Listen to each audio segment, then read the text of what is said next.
by the way, when I visit schools, and it's great to have the chance to visit, because there's nothing worse than standing up like this and not really knowing the school or the context or the community it is that you build. And my favourite three questions when I meet children, and I met some wonderful children yesterday, by the way, what is it you're learning?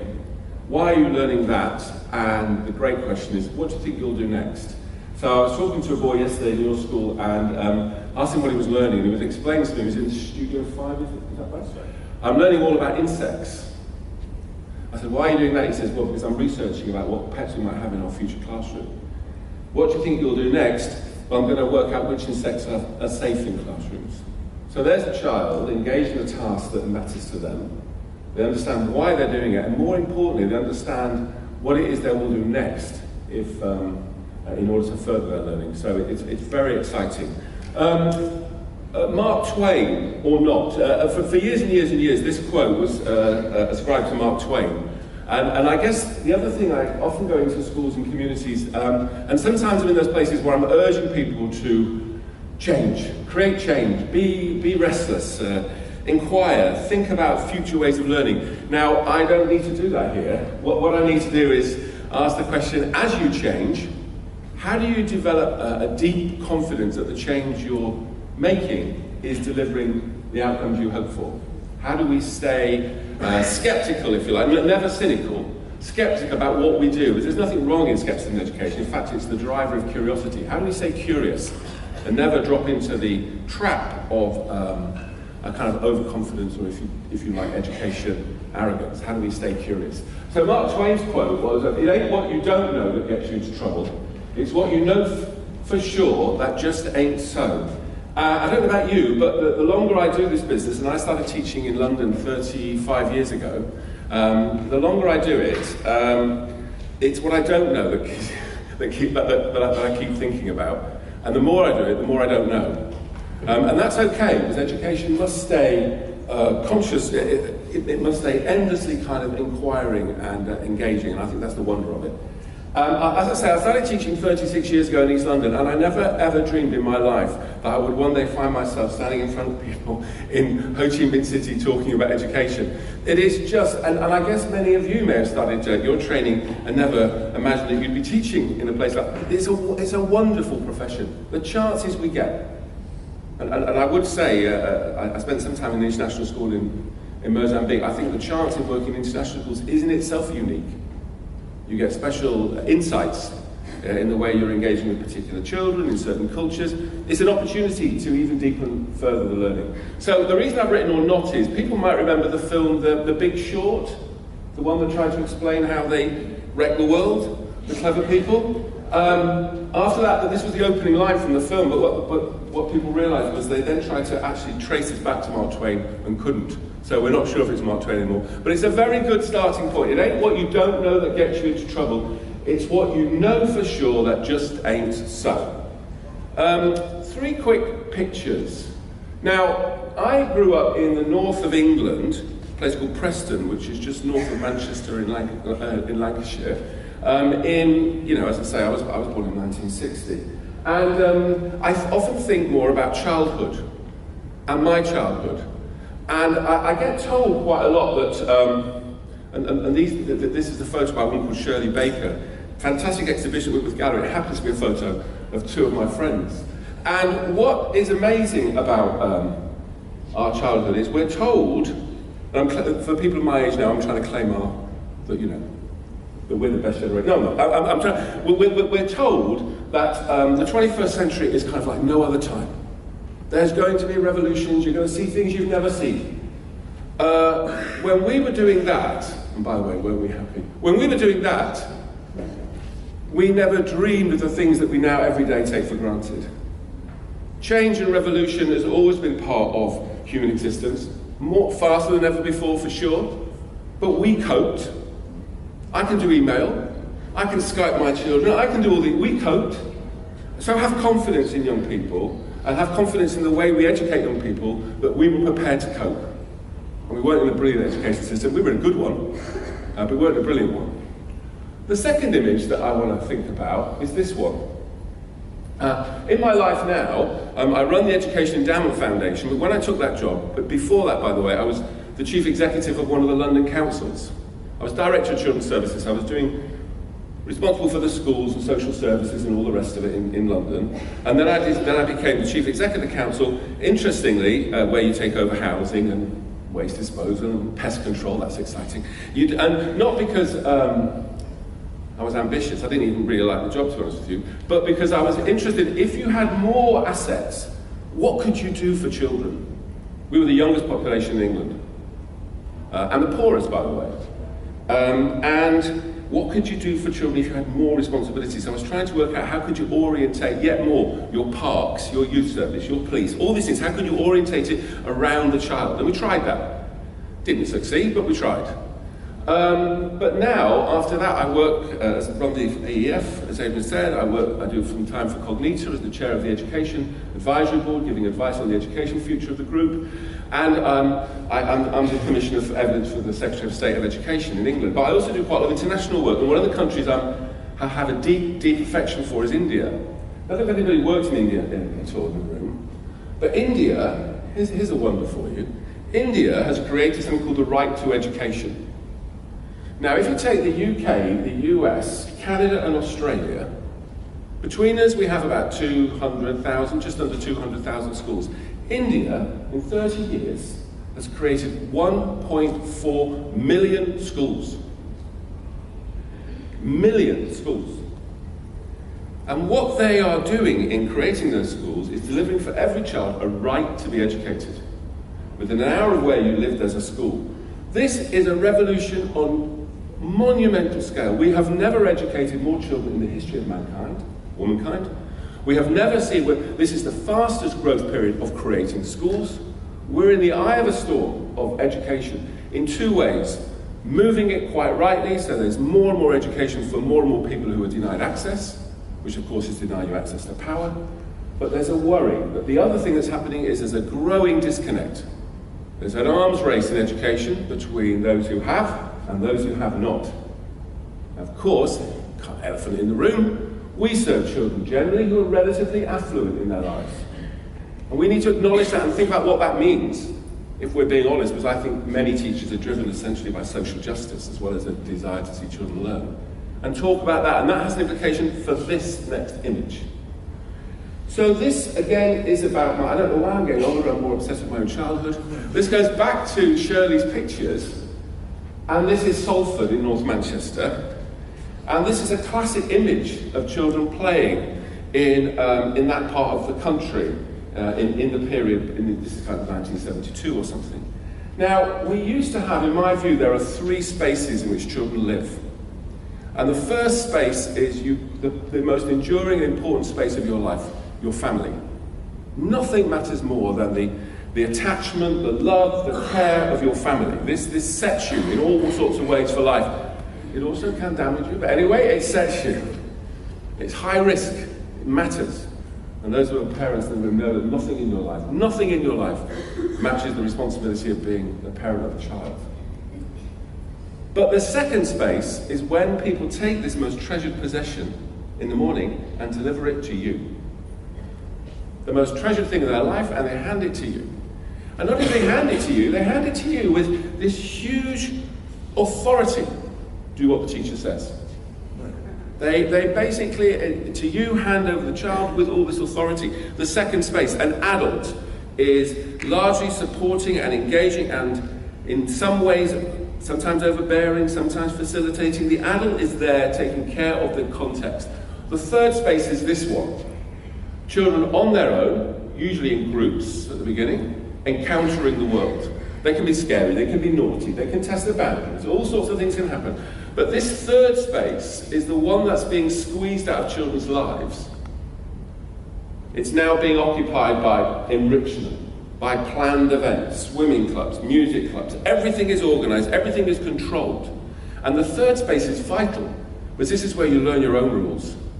This is where you learn to negotiate. This is where you learn if you do the wrong thing, you're going to be ostracised by your friends. So how do you socially relate to each other? How do you make sure that you play your part in the group and stay in? This is a really important space that's being squeezed out.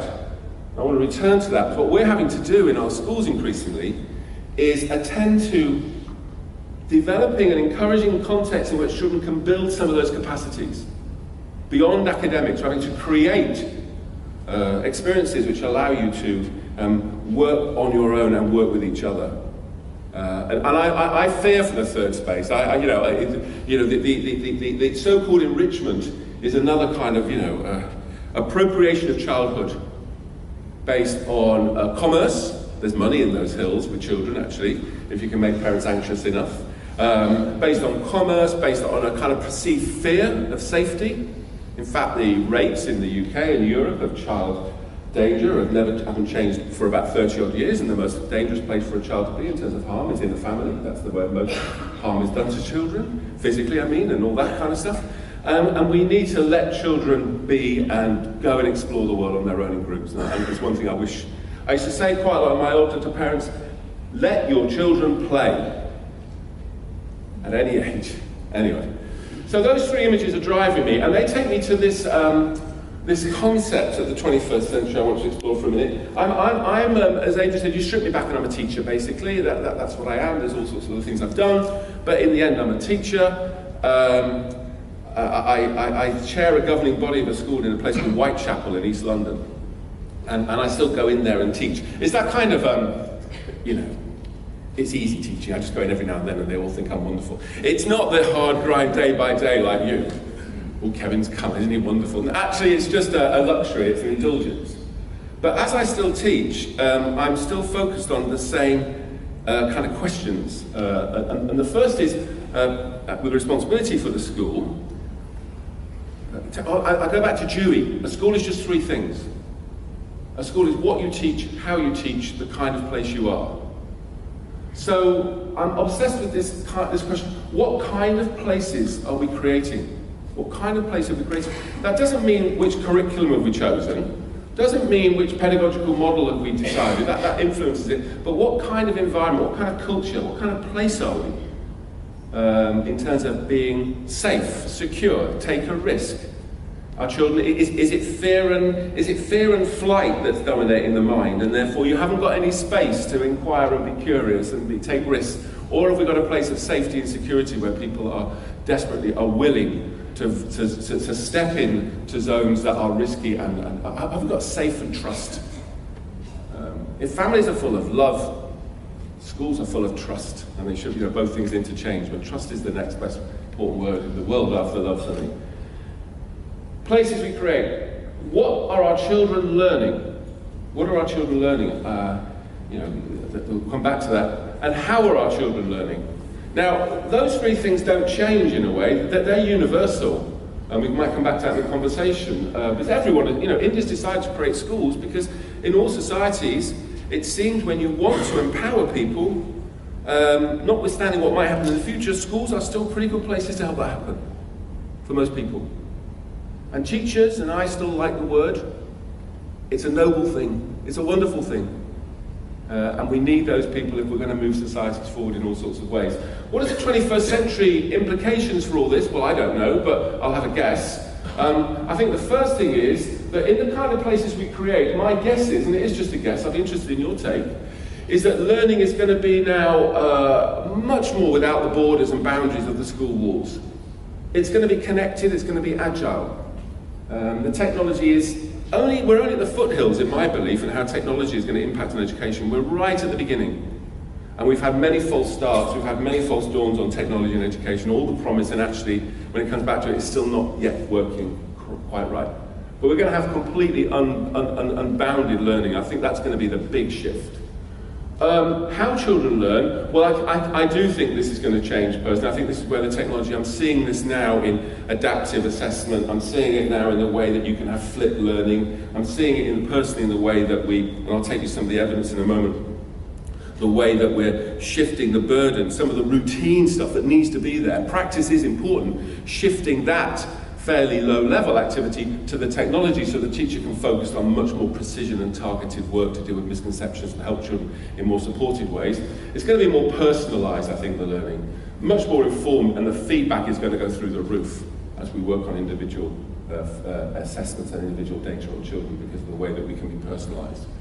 What children learn? Well, for me, the big shift, and this isn't a complete list, of course, there'll be lots of other things. For me, the big shift is the focus on metacognition. Now, metacognition is one of those phrases that people say, oh, that's horrible education jargon. And I say, yeah, it is.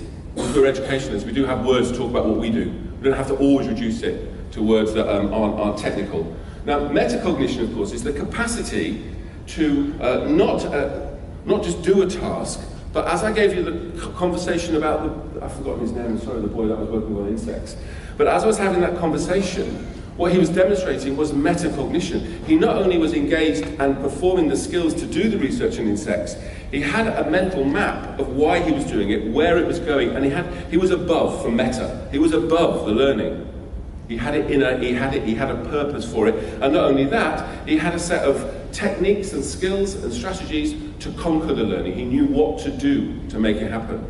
So metacognition is taking control, to monitor, to plan, to reflect, to know what's going to be hard, all that kind of stuff. I think that's going to really grow as we move forward. I think that's a really important skill set. As you can have he had a computer in front of him, so the content was, that wasn't the task. The content was to navigate this knowledge, so he could get out of it what he wanted. I'm going to push on quickly. So the challenge then, and there aren't many more slides, the challenge is to, in this changing world, to bring wisdom to what we do. To bring wisdom to what we do. And wisdom is more than evidence. Wisdom is evidence, yes. I am a rationalist. I think the world actually needs more rational thinking right now. I'm sick of ideology. I like expertise. I like the idea that there is truth to a degree. I think this obscene, some of the stuff that's happening in the world when you reject all concepts of truth. You look at Trumpism for me, and it's just an idea of irrational world. You see Brexit. You see, we need to reclaim. It's almost like we need to reclaim the Enlightenment. Because there is knowledge, and we need to, you know, it's weird in many universities or schools, I'm the person going in arguing for the value of knowledge.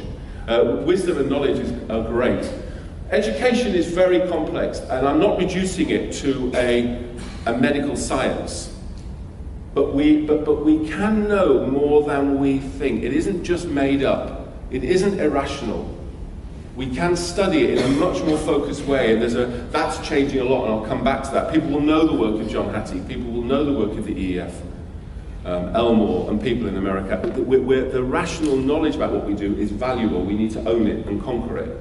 Otherwise we get dragged around on the ideologies of particular politicians or whatever. The second is linked to that. When we're making changes, and you are a place of innovation, you are a place of curiosity. I don't know the other schools here, sorry, I'm just on my visit yesterday. The obligation is to be really clear about evaluating the impact of what we're doing. Are we getting the outcomes and the dispositions that we wanted? Is it delivering for us and more importantly for the children? Effective teaching is the product of dedicated extended practice. Teaching is really interesting. The fact that I started a long time ago doesn't mean I'm better than anyone else who might have started last year. There is literally no correlation in teaching between the amount of time you've been doing it and the quality of the teaching. Teaching is not just, experience is not the same thing as learning. You know, teaching, great teaching is the product of dedicated extended practice. Now that is brilliant, because that means that we can always keep learning and improving. You don't have to be sick to get better, kind of idea. And finally, the other shift that's happening, and it sounds like I'm knocking it, but I'm not. There is a new tendency to provide us with lots of tips and techniques and rituals. Now I'll just pick on one, and I do like him, and I love his work, and I know him, so I'm allowed to, I think, to a degree. I think of Teach Like a Champion. Do people know this work? Doug Lemmoff's work? Full of fantastic ideas. And we need these little techniques, but what we really need is a deep understanding about how children learn. And we mustn't let teaching be reduced to tips and techniques. It must be deeper the understanding. That's what really matters. Now, I wanted to show you very, very quickly, because I was talking to Adrian about philosophy for children. Now, the work I do in England is to say, we can innovate in our classrooms. Teachers come with ideas. Kevin, this is the thing that makes a difference for my children. And I'm very lucky. The government have given us about £250 million and said, I've got the key to the sweet shop, I tell you. They said to me, use this money, evaluate what people are bringing in a rational way, which we said we'd do with it, and then we can report back to teachers exactly what worked and what didn't, in an independent way. So we do this in Australia, we do it in the UK, we do it in Latin America in 7 countries, and we work with Denmark. And we're just exploring, investigating what, to a degree, has worked in another school. So I'm just going to give you 3 or 4 examples. Oh, you can't see it on. You can see it on that one, sorry. The first is growth mindset and changing mindsets.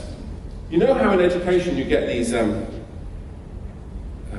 not going to call them fads and fashions, but you get these things that sweep through. Well, growth mindset is one of the current things, isn't it? And what a brilliant way, by the way. Thank you very much to start an event. I've never, that's a fantastic way to start a conference in my view. But growth mindset, mindfulness, this is all in a, growth mindset is really interesting. So with Carol Dweck, we said, well, let's test it. Carol's work has largely been lab-based in Stanford. Let's test it in some schools. So in Portsmouth, in the south of England, we take 55 schools who want to do work on growth mindset. We randomly say, they're the kind of schools that want to do it, they're the schools that are up for it. We randomly assign it to half the schools and not the others. So now we've got 25 schools doing it, 25 schools not doing it. So we're at a couple of thousand children. This is big numbers, this isn't a little lab study. And at the end of the year, we look at what's happened to the children's learning. We measure the children's learning. The good thing to tell you about growth mindset was, in that work, that when we were engaged in that work, the children who were in the growth mindset groups made more progress in their attainment than the others. And by the way, we always have that samples are matched and they're balanced. Same prior attainment, same kids on free school meals, same EAL learning, all these things are balanced out. You've got a rational, fair test in play here. And it's not being done by Carol, God love her, it's not being done by her with a bias, it's being done by an independent set of people who've got equipoise. I don't, I'm not, I'll report whatever. And in this example, you see that it makes a difference. I'm not saying do it. I'm saying it's quite nice to know that if you're about to think about doing it.